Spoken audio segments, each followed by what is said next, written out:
Africa, where the human race began. Nearly 1 billion people live here. And it's a continent with an incredible diversity of communities and cultures. Yet we know less of its history than almost anywhere else on Earth. But that's beginning to change. In the last few decades, researchers and archaeologists have begun to uncover a range of histories as impressive and extraordinary as anywhere else on Earth. It's a history which has been neglected for years, and it's largely without written records.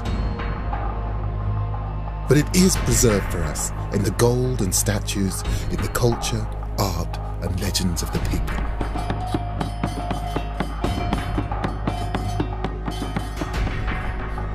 My name is Gus Casely-Hayford. Over many years, I've studied the history and culture of Africa. As an art historian, I'm used to drawing stories from mute objects from the past. I'm going to discover the history and find out what really happened to the lost kingdoms of Africa.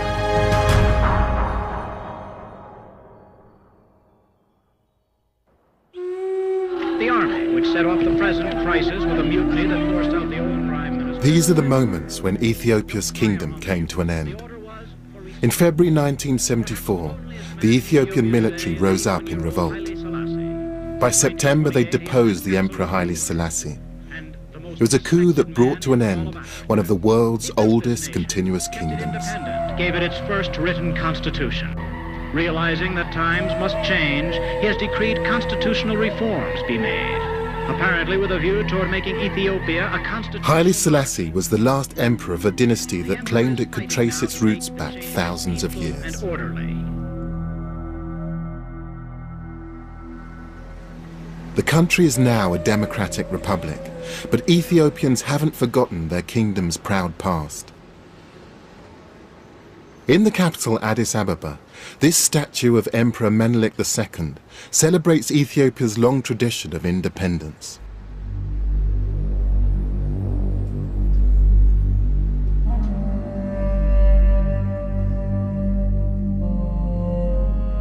At a time when much of Africa was being colonized by European powers, Menelik II's army fought off an Italian attempt at conquest.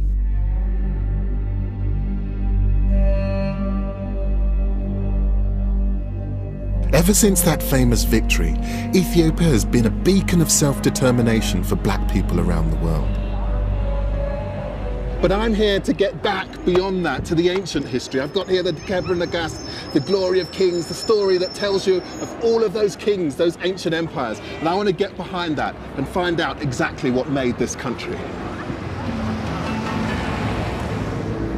The book I'm carrying is a modern translation of the most important text in Ethiopian history.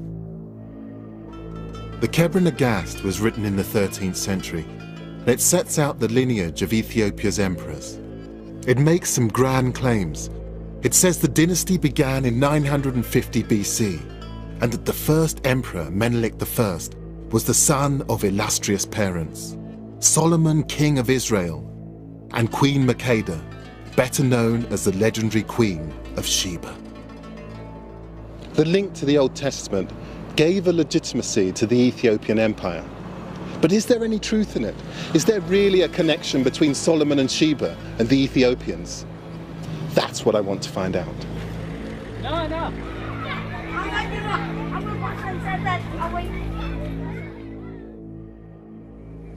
I can't speak to an emperor, but I do have an audience with Ethiopia's most important spiritual leader, the head of the Ethiopian Orthodox Church. As with most ancient kingdoms, the Ethiopian emperors claimed their power came from God. Church and state were inextricably linked. So evidence of the origins of the church might throw some light on the history and origins of the Ethiopian kingdom. Could you tell me something about the history or the origins of the Ethiopian church? 1,000 years before Christianity, Ethiopians have accepted officially the Old Testament order. and they have followed for 1,000 years. So we accepted Judaism, and then we accepted Christianity. Now it is 3,000 years old altogether. According to the patriarch, Ethiopia's Judeo-Christian tradition does date from the beginning of the Ethiopian kingdom. He says that the faith and the emperors came together. The foundation of this belief lies in the astonishing claim that the very basis of Judaism is actually here in Ethiopia. He tells me that the Ark of the Covenant containing the Ten Commandments was brought here from Jerusalem by Menelik, the son of Solomon. The Ark of the Covenant and the Solomonic descent comes together. The Ark of the Covenant is with us in Ethiopia. Can that really be true? If the Ark is in Ethiopia, it would be powerful evidence of a link between Ethiopia's founding emperor and the people of the Old Testament. But there's a problem. The Ark is deemed so holy a relic that no one is allowed to see it. And there's no historical evidence that Menelik I was the son of Solomon and Sheba. Yet faith in this legend is still strong.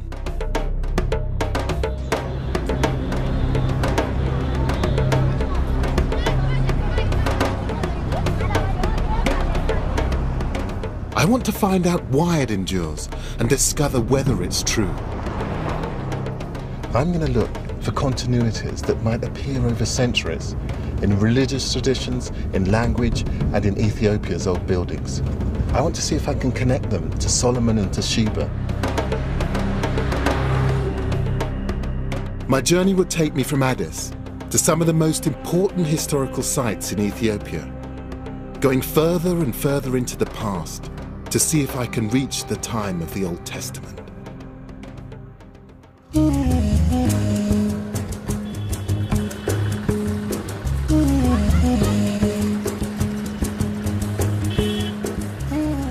My guide here is Habtamu Mama. We've come to one of Ethiopia's most important cities, and it's something of a surprise to me. So this is the old city? Yeah, this is one of the 5 main gates of Harar. Right. The legend of Ethiopia's unbroken Judeo-Christian history isn't that straightforward. Harar is a Muslim city. It's like a warren. And it confounds my expectations in other ways too. Ethiopia's modern history has been blighted by drought and famine. But in places unaffected by shortages like Harar's market, trade is brisk.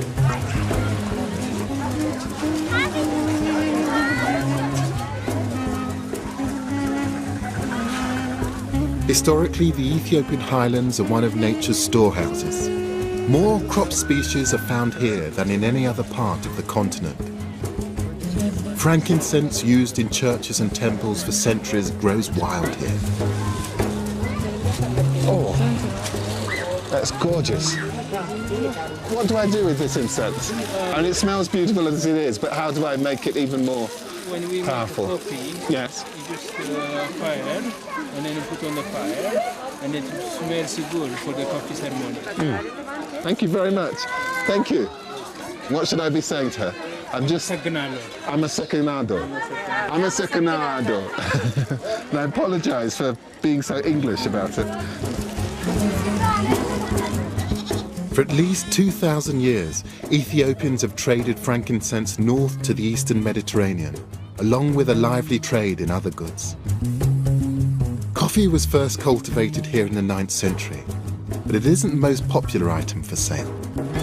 This is chat. And it's the stuff that they eat. And what is it good for you? What does it do? The chat. It's very good that it makes you awake. It's just the stimulant. It makes you strong.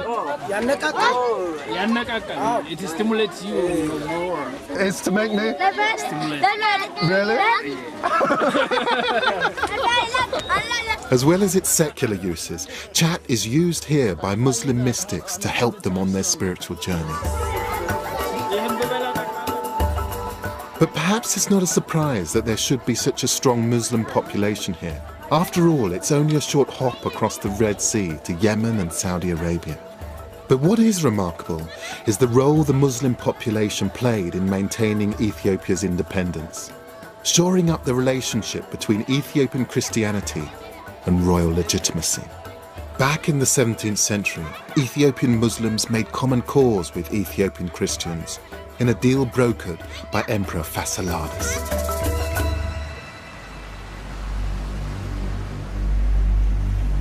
I'm heading to his capital to find out more about him and the Ethiopian kingdom he ruled over. I'm travelling to Gondar across Lake Tana on the ancient trade route which avoids the mountains. The unlikely alliance of Christians and Muslims came about as a reaction against foreign interference. During the 16th century, the Portuguese arrived with two purposes in mind. One was to take over the Muslim trade routes. The other was to find a mythical Christian ruler called Prester John. They travelled right down the west coast of Africa in search of him. And then when the boat technology improved, they came up the east coast. And it was here in Ethiopia, that they thought that they'd found him. Prester John turned out to be a figment of European imagination. Instead, the Portuguese found a real Ethiopian Christian kingdom. And whilst they enjoyed some success in converting the local population to Catholicism, their attempts angered many. A foreign imported version of Christianity united Ethiopian Christian and Muslim alike under the banner of Emperor Fasciladas. They expelled the Portuguese and executed their Jesuit priests. Ethiopian traditions were again free from outside influence. Some seem unchanged to this day. Papyrus canoes like this one have been used here for thousands of years.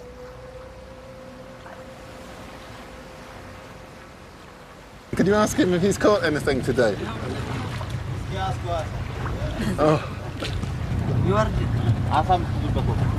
I know someone. So you can buy the fish? They can buy the fish. How much for them? What kind of fish is this? Tilapia. Tilapia. Just give him the money. Thank you very much. Right back again.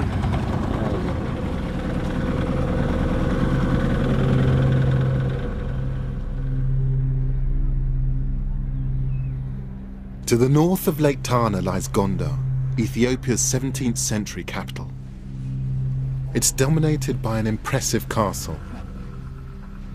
The city was built by Emperor Fasciladas in 1635, the man who brought Christian and Muslim together in common cause.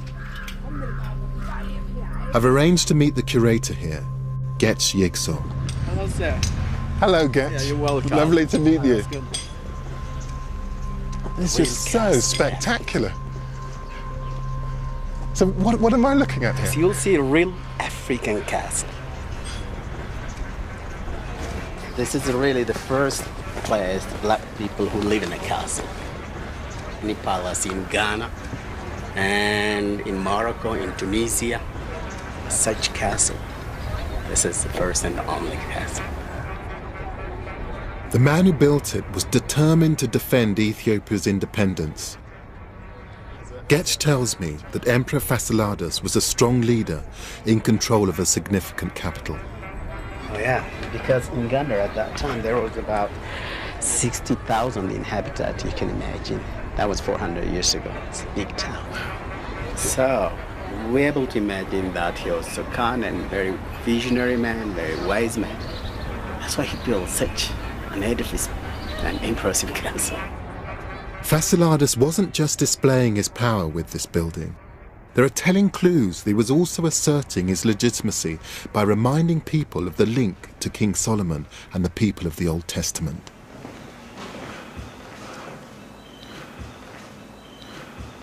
up here I can see that there's a Star of David. Right. That is the Star of David because the previous Ethiopia kingdoms believed that their families comes from the Solomonic descendant. Yes. They're from the same family. Fasilides was one of them. That's why he put inside. And connection to Solomon, what was that? I mean, is it a legend or is this an actual real? This is the real connection.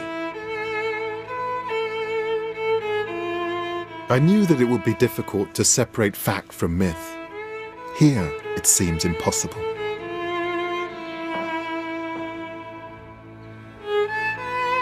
Of course, the Star of David is only one hint that the emperors claimed to be descended from Solomon.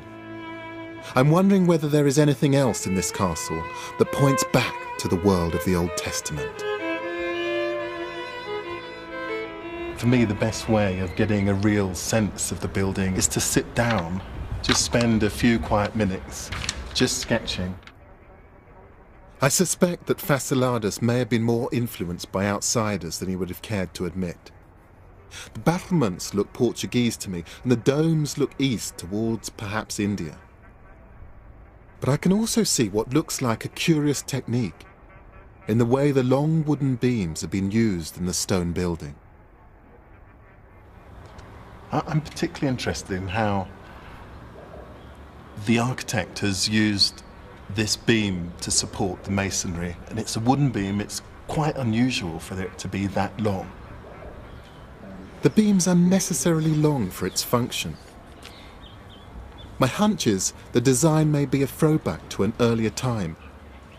It's almost like an architectural quote.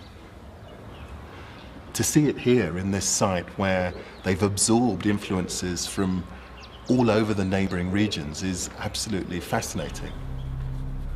Details like the beam suggest that while there were some outside influences on the kingdom, local heritage and traditions were fundamental.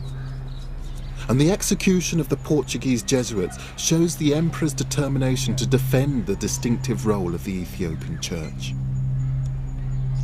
Just as in Western Europe, many of the oldest buildings still standing in Ethiopia are churches.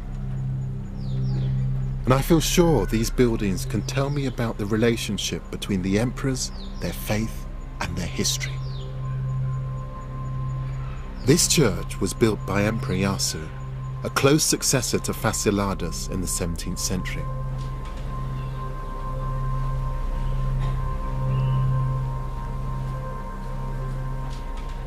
This astonishing painting is completely different to anything I've seen in European churches or in missionary churches elsewhere in Africa.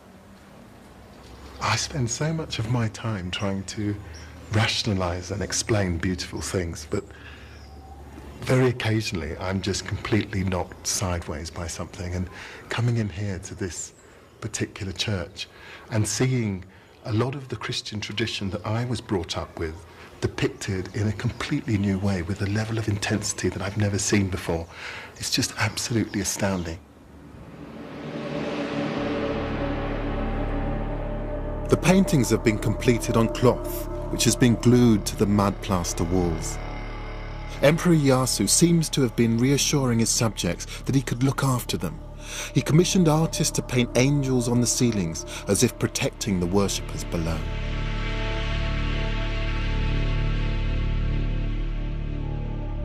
It's a stunning example of the individuality that the emperors were so determined to preserve.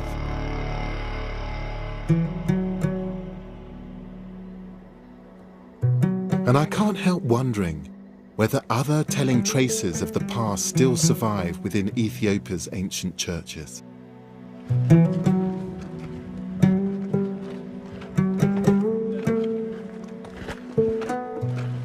It's Sunday morning, and I'm going to a service at a church far into the highlands of East Gondar.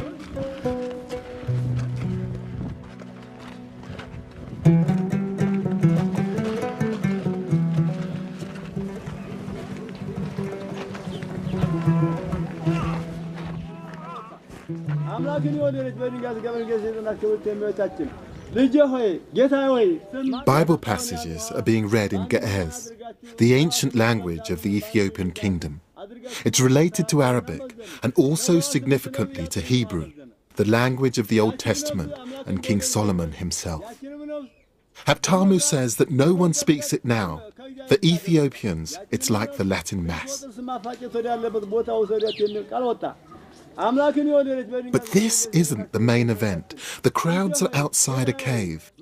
And it's this cave that has the real significance here.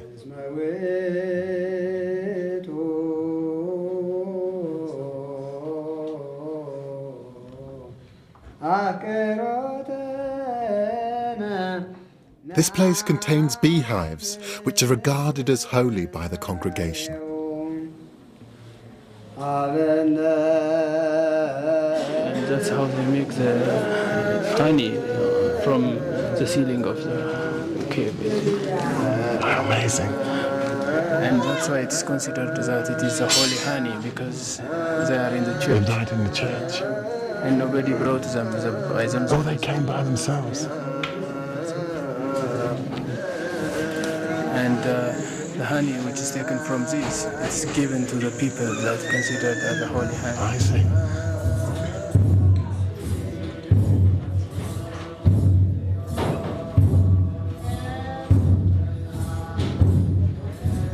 You can really feel a palpable feeling of people believing in this place.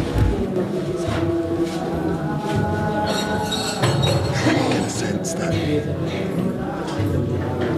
it's not just communing with God, it's making contact with a very profound past.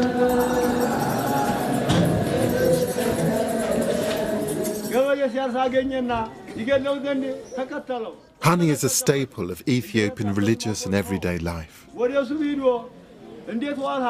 From the honey, the Ethiopians make a kind of mead, which is called tej. It is both the national drink and the communion wine. This honey is believed to have healing powers, a cure for everything from minor ailments to major ones, like leprosy. Honey has long had a special place in other cultures in Africa and the Middle East. What's unique to Ethiopia is its connection to one of the kingdom's greatest rulers. It's said that a swarm of bees prophesied his future greatness when he was a baby, and that he was named after the bees' humming sound. His name was Lalibela. The city he built, which today bears his name, is a place which has no parallel with anywhere else on Earth. I've travelled east from Gondo. Now I'm heading to one of the most important places in Ethiopian history, Lalibela.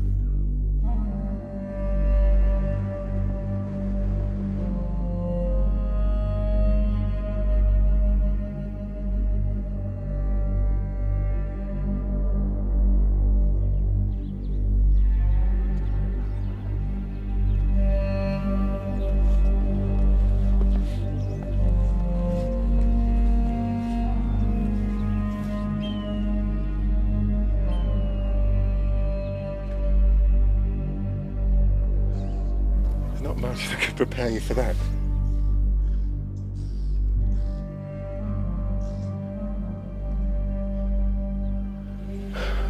It's just astonishing. This is one of the churches of Lalibela. They've been sculpted out of the mountain, each one carved from solid rock. You get a sense of just what a huge amount of energy it must have taken to excavate this hole and to do it with such incredible precision. Every single one of those angles is just so precise. You can still see the subtle incline of the hill on the roof, but the actual body of the church. And if you designed it, made it in concrete with moulds, you couldn't make it more precise. It's just astonishing.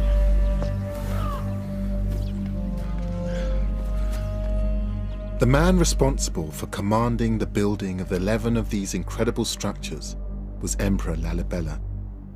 But according to the Kebra Nagast, which was written more than a century after these churches were built, Lalibela was an interloper, a member of a rival dynasty which could not claim Solomonic descent.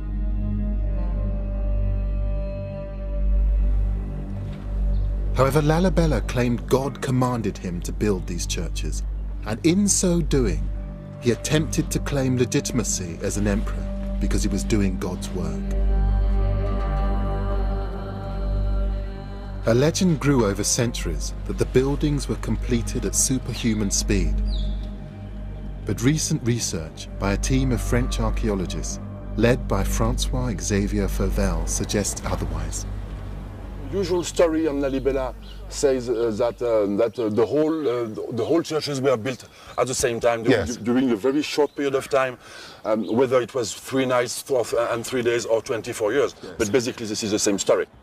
And now we are starting to expand the sequence, and which covers now a number of centuries. Yes. We have occupations here, human occupation, centuries before the 13th century, and the architectural program of Lalibela develops on 2 or 3 centuries, from the 12th to the 15th century at least. We can go inside here.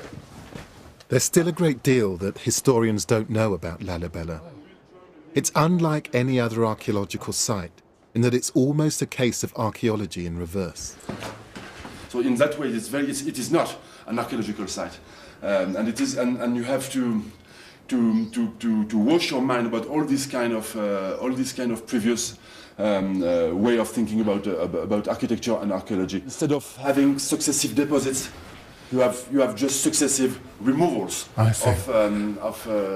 of stone, and instead of having this deposit accumulating and giving you information about the successive occupiers of the place, you have people who, the more they removed, the more they erased traces of people that were here before.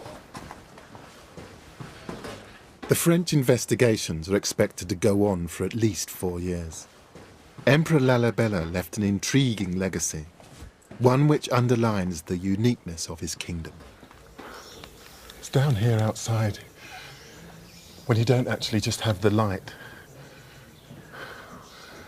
radiating straight down onto it, that you can begin to see just the intensity of the colour of the rock. And it almost glows. It just blows you away because it's completely unlike anything I've seen before. And that isn't just in terms of the design, but it's just thinking about, what does it take to do something like this?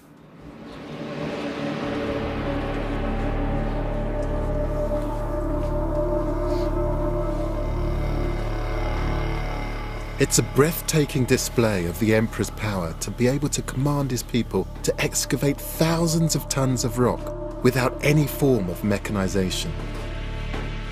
And it speaks of the cosmopolitanism of this part of Africa at the time.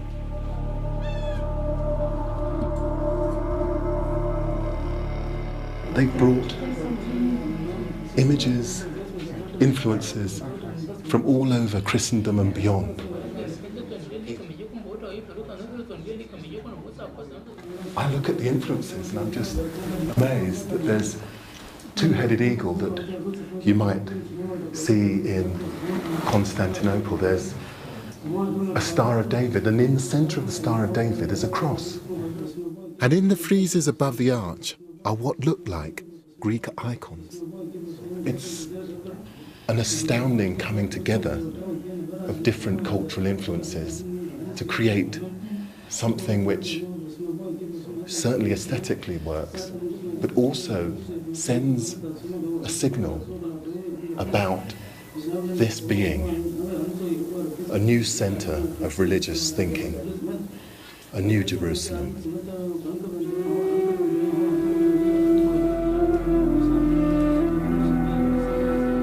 This is a scale and quality of architecture on a par with many of the achievements of medieval Europe. And it's fascinating to see this cosmopolitan approach in a place which many medieval Europeans considered the extreme fringe of Christendom.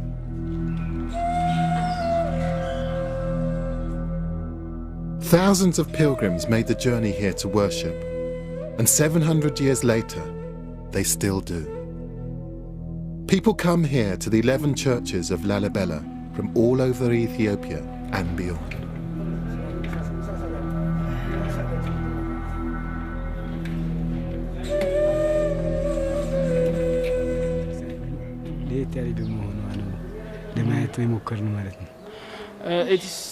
We heard that it is totally different from other churches, and religion-wise we are told that if a person go to Lalibela and see, if you make a pilgrim, you will be righteous, and from generation to generation.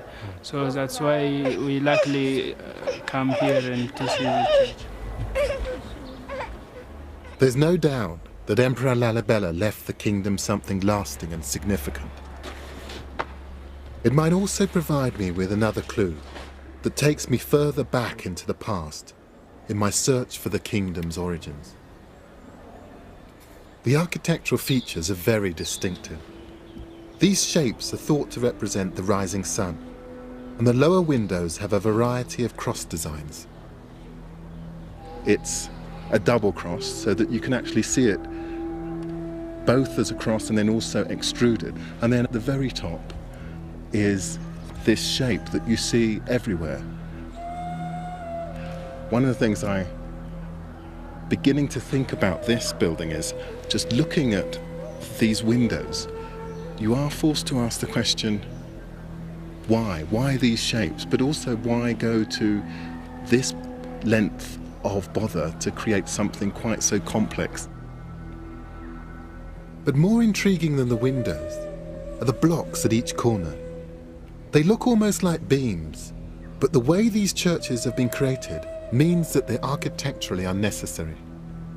This building is completely made from solid rock, so there will be no need to have any supporting structures inside it. And yet it has some of those sorts of supports running all the way along the length of this building. The use of apparently structural features as pure decoration tells me that they've been copied from buildings that already existed. Architectural quotations, if you like. It also suggests that those earlier buildings may have been important to the people who built Lalibela. Remember, according to the Kebra Nagast, Lalibela was not descended from Solomon, so perhaps in copying an architectural style, he was emphasizing his claim to be the heir of earlier rulers. Maybe in this architecture lies Lalibela's claim to royal legitimacy, to biblical descent, and to greatness. But I don't know how old the buildings that inspired Lalibela might be, or whether they lead to a connection between the kingdom and Solomon and Sheba. To find out, I'm going to head even further into Ethiopia's past. This is one of the oldest inhabited places in the world. Archaeologists have discovered signs of the earliest human development here from over 4 million years ago. Even things that appear recent are ancient. These terraces in Tigray province are believed to have been ploughed for 3,000 years. In pre-colonial times, Ethiopia was the only sub-Saharan country to use the ox-drawn plough, a crucial step away from the pastoralist culture of the rest of the continent further to the south.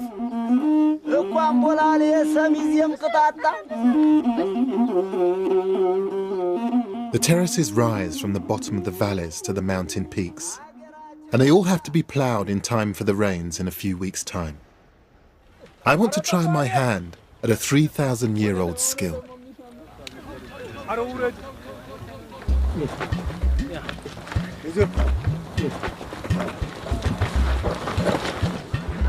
a natural. How do you get out of a job here? Hit, Velo. I nearly had my eye out there. How do I stop them? What do I do to them?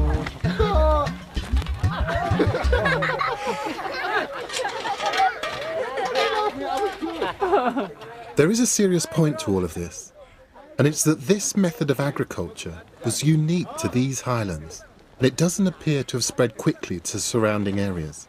It underlines the isolation, separateness of life here. It's hard work. It must be about 90 degrees out here. I must admit, I really wouldn't want this as a job.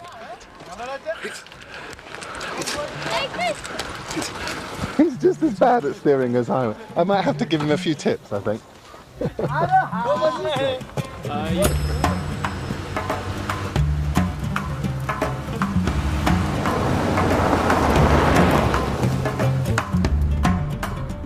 We're 10,000 feet above sea level here, and visitors to towns like this are unusual.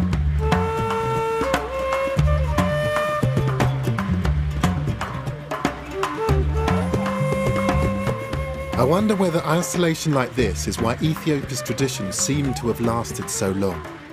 They could develop independently and free from outside interference.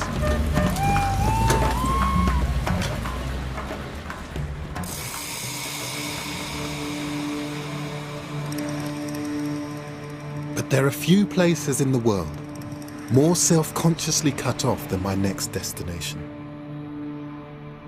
In the far north of Ethiopia lies Debre Damo, one of the most important sites in the country.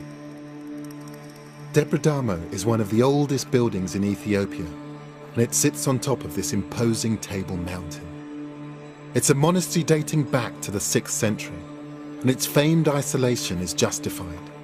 The only way to get to it is by climbing a rope made of goat skin up a steep cliff. And hopefully do a quick prayer for us as well. I need all the help I can get.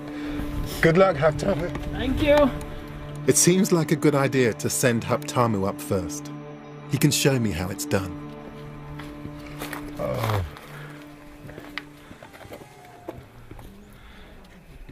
Oh, no, he's fine. Well done, Haptamu. Okay, let's get this safety on. If this has worked for thousands of years, I mean, who am I to doubt it? I mean, even if my stomach is absolutely full of butterflies and doesn't seem completely convinced, I'm the sort of person who gets vertigo if I stand up too quickly, but I really want to see Debre Damo, so I think all of this is really worth it.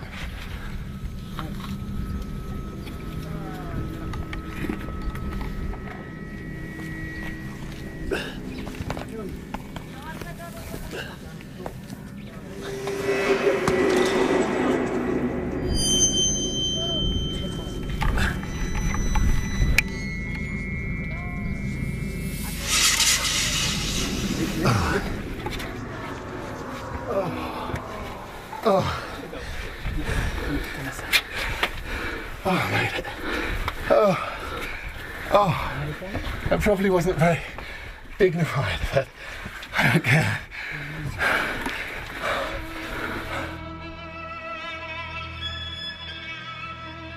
Just look at those views. We're right on the top of the world. Coming up here, getting up here, I wouldn't have missed this for the world. It's just amazing.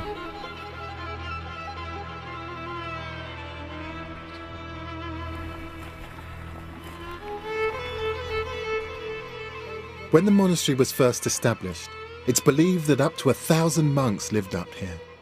Today there are around 300. It's said to be one of the oldest permanently occupied Christian communities in the world, and it's at least 500 years older than Lalibela. It was built thanks to another Ethiopian emperor, Gabra Mescal. He ordered the construction of a colossal ramp to help get building materials up onto the plateau. Once the monastery was completed, the ramp was demolished and Debre Damo was isolated once more. And the monks continue to take their separation seriously. So they don't allow women up here, is that right? That's why. No women. No women at all? No women at all. And that's ever? There were never any women allowed up here? And that's the church. In fact, Ever since the 6th century, they haven't even allowed female animals to be brought up from the valley floor. The fact that Debre Damo has been so cut off for so long could be useful in my search for how this kingdom's traditions have echoed through the ages. I need to see the most important building here. Tomorrow I'm going to join the monks at a special service inside the 6th century church. So we're going to try and get a little bit of shut-eye and then be up with the sun, because that's when the monks get up.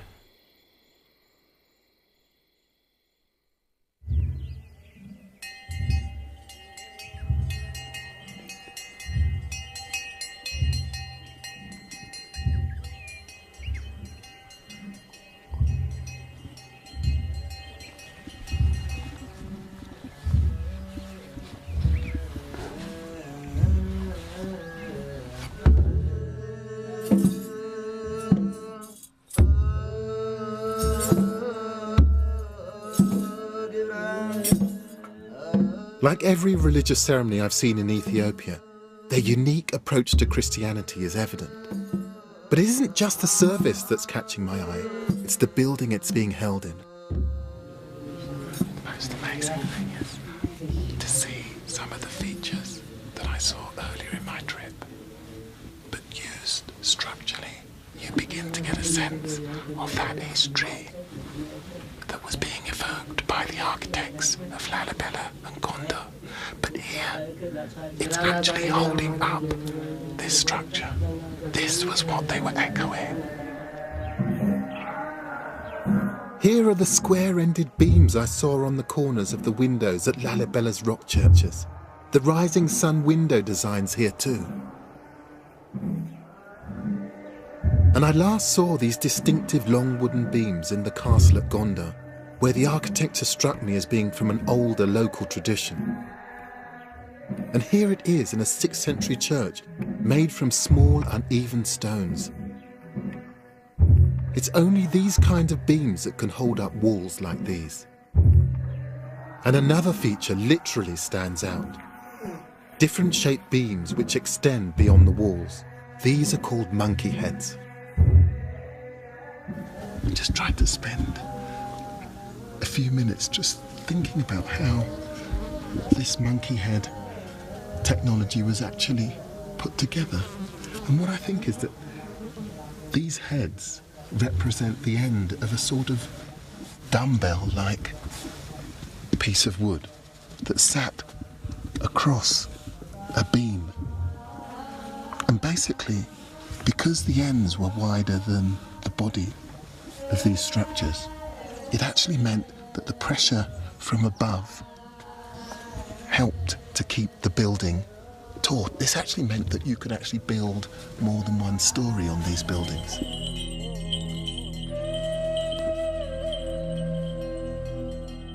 Here is a distinct continuity of architectural styles, which it's almost certain were developed indigenously over nearly 2,000 years. If this continuity stretches back even further, to pre-Christian times, perhaps there is evidence somewhere of the connection to King Solomon and to the Queen of Sheba.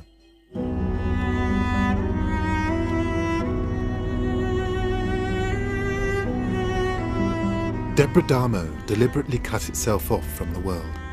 My next destination was once the busiest and most important city in Africa, Aksum. The interesting thing is that at the time that Debre Damo was being founded, Aksum was a huge, thriving city. And I'm just reading this book, which is about Aksum at its height, about it being a huge ivory market and people coming from all about to trade with this enormous empire. The book is the Periplus of the Erythraean Sea, a 1st century travel guide which describes Aksum as a thriving, bustling city. In fact, other documents of the time ranked Aksum alongside Rome, Persia and China as one of the 4 great world powers. Given its significance, I think it's remarkable we know so little about its history. After all, Aksum has a considerable claim to fame. This, according to Ethiopians and their Orthodox Church, is where the son of the Queen of Sheba and King Solomon actually brought the Ark of the Covenant 3,000 years ago. Ethiopian Christians believe that beyond these walls is one of the foundations of the Judeo-Christian tradition, the Ark containing the Ten Commandments. Until 1974, that Ark was the cornerstone of the legitimacy of the kingdom itself. The existence of the Ark here would go a long way to prove that the Ethiopian dynasty of emperors was founded by King Solomon and the Queen of Sheba. It would confirm the legends that have lasted for centuries. But the Ark is deemed so holy that no one is allowed anywhere near it. I can't go beyond this point here, because in that chapel there is where the Ark of the Covenant is said to be held. Security is tight, and it must be kept that way to maintain the faith in the foundations of the Ethiopian Orthodox Church, and by extension the legitimacy of centuries of kings. If the Ark is not inside this building, then the foundations of the church and the Ethiopian royal line would be destroyed. But the Ark is not the only potential evidence of this kingdom's ancient heritage. My search for Ethiopia's past continues right next to the Ark's purpose-built resting place.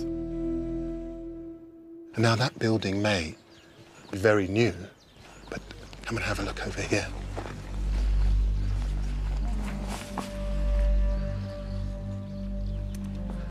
Down here is something very, very old. This is the remains of a building which is 4th century, said to have been built by King Ezana. Ezana, archaeologists believe, was responsible for Ethiopia's first Christian church. He was the first Ethiopian emperor to convert to Christianity. Archaeologists know this for certain because coins minted during his rule show almost the moment of Ezana's conversion. One coin has a Christian cross in its design, but another, earlier coin, shows the pre-Christian religious symbol of the crescent moon and the sun. This is hugely significant. It means that there was a continuity of ruler before and after Ethiopia became a Christian country. The Judeo-Christian tradition here does seem to be unbroken. The coins confirm another fact. By the 4th century, this was a significant, well-established kingdom. This was the only place in sub-Saharan Africa at that time known to have issued currency.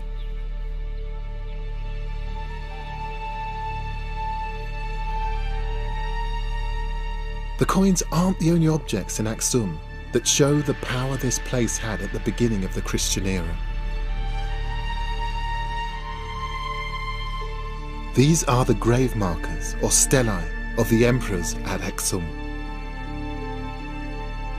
They were made from solid granite, and some date back to the 1st and 2nd centuries. They are thought to be the largest pieces of stone ever to come out of a quarry in the ancient world. The tallest stood at over 30 meters and weighed around 500 tons. I think they're as impressive as any monument I've seen in Athens or Rome. My guide here, Yagalam Fisheha, is showing me their amazing carvings, which are still beautifully clear almost 2,000 years after they were made. They depict the great buildings it was believed the emperors would inhabit in the afterlife, skyscrapers to immortality. This architecture was the architecture of the Aksumite people. It's an architecture of a building. Yes. Multi-story house. I see. Multi-story house. Have you and got then these are the wooden beams. They represent, the end of the wooden beams. When the Aksumites were practicing this architecture, first they started with wood. So we have the windows. So we have the wooden beams. Then we have another. So this in general is multi-story house building. I've seen this before. This is the architecture used at Debre Damo around 500 years later. And over 1,000 years later, it appears to have inspired the stonework of the churches of Lalibela. At the top is a symbol of the rising sun once more.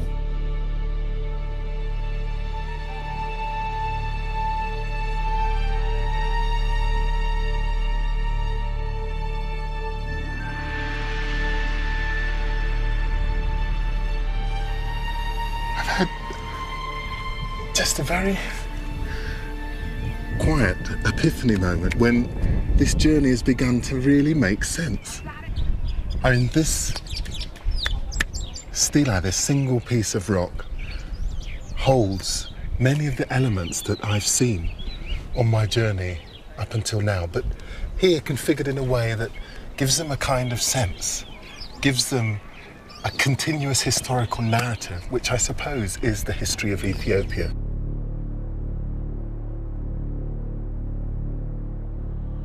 The features on these stelae, marking the ancient burial places of Ethiopian emperors 2,000 years ago, have been consciously echoed down the years by the emperors that followed them.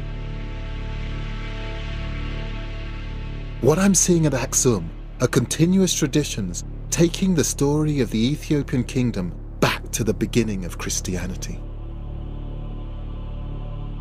But I still want to find evidence that the kingdom might go back even further, to the days of Solomon and Sheba. Yergalem has one more ancient artifact to show me. Wow, what's this? Here we have a memorial stone inscription which was written in the beginning of the 4th century by King Ezana, wow, the first Christian king of Aksumite kingdom. So what's inscribed on it? The message of the inscription is more about his military victories and more about his political power. It's a proclamation, a kind of tourist information sign, telling visitors to Aksum about the might of the emperor. And it's multilingual, the inscriptions in the local Ge'ez language, still used in church traditions. It's in the international language of the day, ancient Greek, and it's in a language called Sabaean. Sabaean was spoken only for a brief time, and only in this part of Africa and southern Arabia.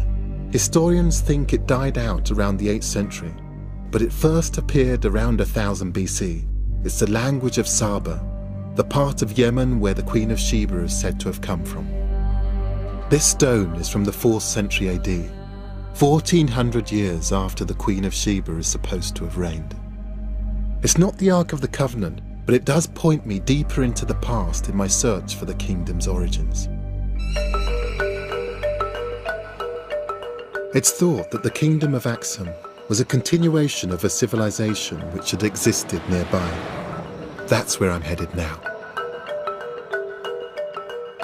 Just 20 miles away is the town of Yeha. It could be the Old Testament world I've been looking for. In this ancient town is a pre-Christian temple. There were worshippers here when the Old Testament prophets were writing. Over here, there would have been an altar. And it's quite a deep well beneath the altar because there would have been ritual sacrifice here. This would have been a place in which the blood would have been allowed to drain. An important part of Old Testament Judaism was making offerings in the form of slaughtered sheep and goats.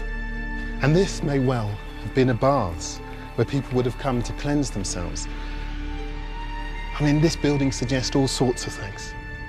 Not much is known about the people who built this temple, but archaeologists believe this is the oldest surviving building in Ethiopia.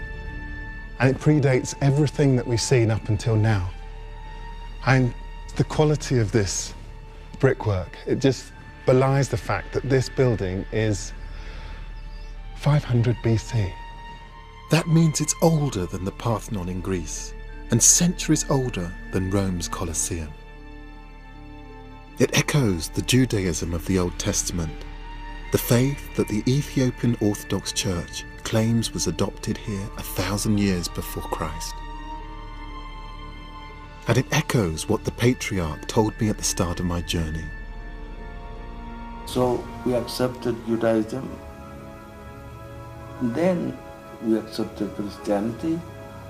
Now it is 3,000 years old altogether.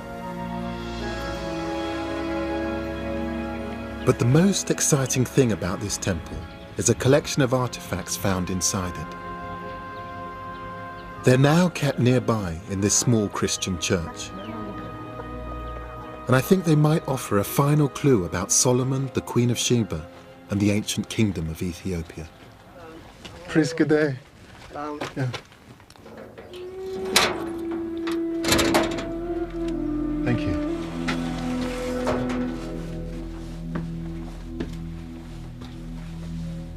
I didn't know it would be like this. There are crosses and scriptures spanning many years of Christianity. Thank you. And there's an incense burner which doesn't belong in any church. It's been carved with the pre-Christian symbol of the crescent moon and the sun. Archaeologists think it dates from the 5th century BC. And from the same era as the burner are these stones, inscribed in the language of the Queen of Sheba, Sabaean. These are almost certainly objects from the time of the Old Testament, and they show an ancient link between Ethiopia and Saba, the home of the Queen of Sheba. This takes us back to, well, to the very beginning. I mean, a lot of people talk about the Queen of Sheba, and here you're showing me a stone inscription which may well mean that all of that is true. It's pre-Christian evidence of the Queen of Sheba's language in the heart of ancient Ethiopia. It means it's just possible that the legend of her son founding Ethiopia's kingdom is based in fact. I wanted to find out whether there was any truth in the legend of Ethiopia's kingdom being founded by the son of King Solomon and the Queen of Sheba. In Ethiopia, separating legend from fact is difficult. The stones in the church inscribed with the Sabaean characters are estimated to be 2,500 years old. Not quite the 3,000 years the church claims for its connection to the Old Testament, but not far off. And whilst there might not be proof of a blood connection to Solomon, there is a striking cultural connection to the world of the Old Testament.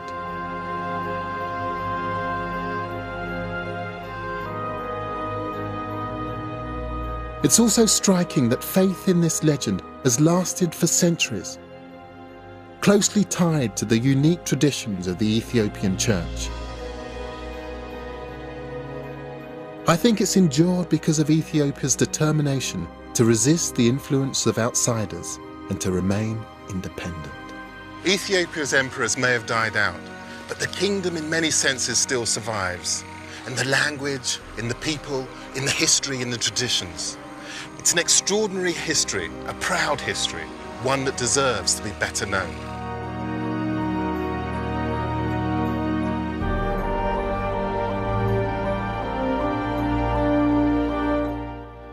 The Lost Kingdoms of Africa continues next Tuesday at 9. And later this week, Professor Jim Al-Khalili goes back to the very beginnings of life and explains how chaos theory accounts for our very existence. The Secret Life of Chaos is here on BBC4 on Thursday at 9.